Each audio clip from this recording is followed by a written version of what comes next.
Y de primera, con las parlamentarias acá en Primera Página, nos da placer presentar el día de hoy a nuestra entrevistada, María Verdeal. Ella es vicepresidenta del partido MAS y también candidata por el Circuito 1 del Estado Miranda. Bienvenida a Primera Página. Muchas gracias, Daniel. Estamos en año electoral y por supuesto es muchísima la información, pero me quiero detener rápidamente y que me dé su opinión y su percepción sobre este conflicto colombo-venezolano. Ya está cerrada la frontera por el estado Táchira, también se habilitó la zona 3 por el estado Zulia. ¿Consideran en el partido MAS que tanto el gobierno como la oposición están utilizando este conflicto como arma electoral? Bueno, pareciera que lo están utilizando hasta en Colombia con el tema electoral. Hemos visto que se le subió el tono en ambos países para la respuesta. Y la respuesta es necesaria, más allá de que existe un grave problema, que no es un problema nuevo.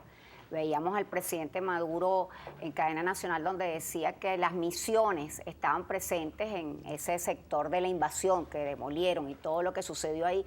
Entonces, eso denota que no es un problema nuevo, que no es un problema de la noche a la mañana para la medida que se tomó, una medida extrema, una medida que pone en ciertas condiciones a una frontera viva como es la frontera colombo-venezolana y que se ha visto hasta el momento que no hay voluntad política de resolver el problema, porque más allá de todo lo que establece tanto las leyes o los tratados internacionales, se le ha dado el toque político al respecto. Ayer se hacía una comisión delegada en el estado Zulia, o sea, donde se extendió el estado de sección, cerrando la frontera en 3 municipios, y veíamos los candidatos, o la mayoría de los candidatos del PSUV, que no conforman ni son parte de la comisión delegada. Ahora bien, desde el MAS se ha dicho que hay cierta opacidad en cuanto a la información que se ha suministrado con el conflicto colombo-venezolano. ¿Qué se conoce que no se haya dicho por parte del gobierno nacional en esta zona? Bueno, tenemos en principio que el cierre lo ocasiona un ataque a unos efectivos militares,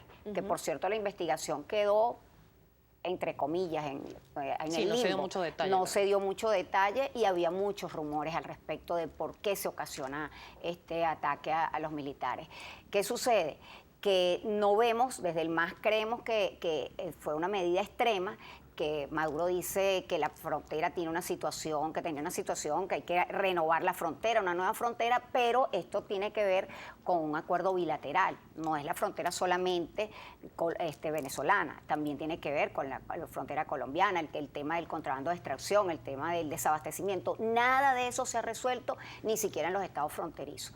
Entonces, vemos con preocupación cómo no es posible tratar de tener un mínimo de entendimiento, sobre todo por la gente más humilde que habita la frontera. Ahorita tiene un corredor humanitario para el traslado de jóvenes, de niños y adolescentes que estudian en Colombia, que son los más afectados desde nuestro punto de vista, que los niños y los jóvenes se vean en esa situación. Un corredor humanitario se da en situaciones de guerra, en situaciones bélicas, pero sin embargo, si esta no es la situación actual colombo-venezolana, sin embargo los jóvenes tienen que pasar y los niños tienen que pasar por el medio de esta frontera militarizada al extremo como está. Creemos que eso es vulnerar los derechos de esos niños, los derechos de la mayoría de los habitantes de la frontera, y no se ataca a las grandes mafias que sí operan y que están en conocimiento ambos gobiernos, porque además hay complicidad, tiene que haber complicidad, juro, de ambos gobiernos para que las cosas entren o salgan. ¿Por qué se ha sido complaciente con respecto a este tema? Porque se señala muchísimo, sobre todo a habitantes de la frontera colombo-venezolana, sobre todo por el estado Táchira,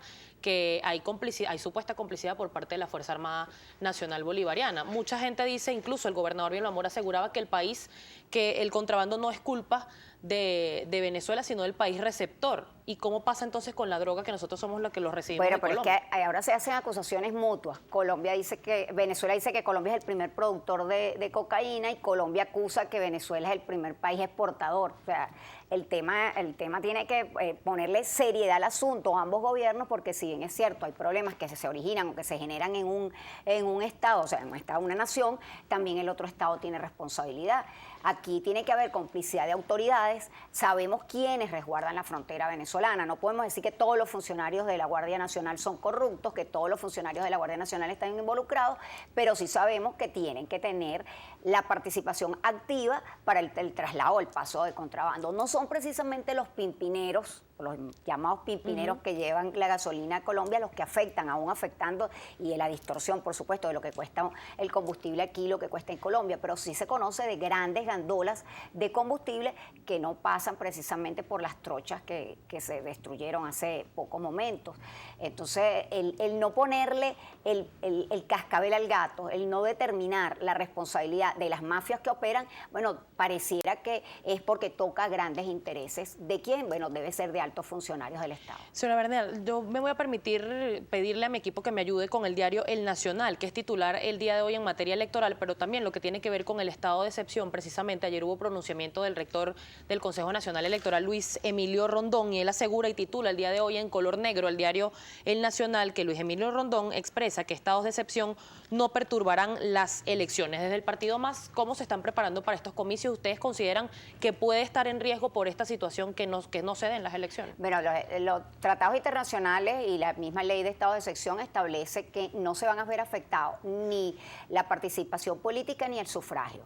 Pero si sacamos la cuenta de que toda la frontera venezolana, el Zulia es el estado a nivel electoral que tiene el mayor número de electores, o sea, electoralmente hablando. Si tú estableces un proceso electoral donde esté suspendido el libre tránsito, donde esté suspendido no necesariamente las órdenes de allanamiento, donde está prohibido el derecho a manifestar, bueno, sería un proceso electoral que si bien no se evitaría, porque no lo establece así las leyes y los tratados internacionales, estaría vulnerándose de todas maneras el libre ejercicio del derecho al voto, con todas estas limitaciones que establece el estado de excepción. Otro de los pronunciamientos del día de ayer del rector Luis Emilio Rondón, él aseguraba que era necesario la observación internacional, la observación electoral antes, durante y después de los comicios. ¿Ustedes creen que se va a dar, que van a permitir la observación internacional de otros organismos que no estén afectos al gobierno, como por ejemplo la UNASUR?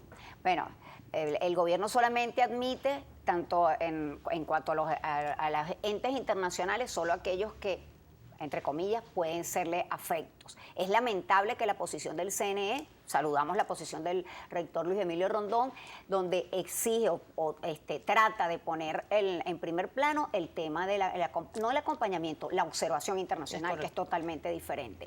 Y creemos que el CNE, el resto de las rectoras que componen el organismo deberían fijar una posición que sea autónoma e independiente, como lo es el Poder Electoral en cuanto a la observación y la permisología para la observación internacional de todo aquel que desee venir al país. Venezuela participa en muchas oportunidades en las observaciones electorales en Latinoamérica y eso no significa injerencia, eso no significa que están limitando ningún derecho al país donde se está haciendo la observación, sino todo lo contrario, permite que el proceso se lleve la pulcritud del proceso antes, durante y después del proceso. El estado Miranda continuamente ha sido por parte del gobierno nacional catalogado como uno de los estados más inseguros de nuestro país. Y precisamente quiero conversar con usted al regreso de esta pausa comercial. ¿Cuáles son sus propuestas, tomando en cuenta que usted es candidata por el circuito 1 del estado Miranda y también vicepresidenta del partido MAS? Estamos conversando con María Verdeal. Ya regresamos y luego de esta pausa esperamos su participación a través de nuestra cuenta en Twitter, @primerapágina. Ya venimos.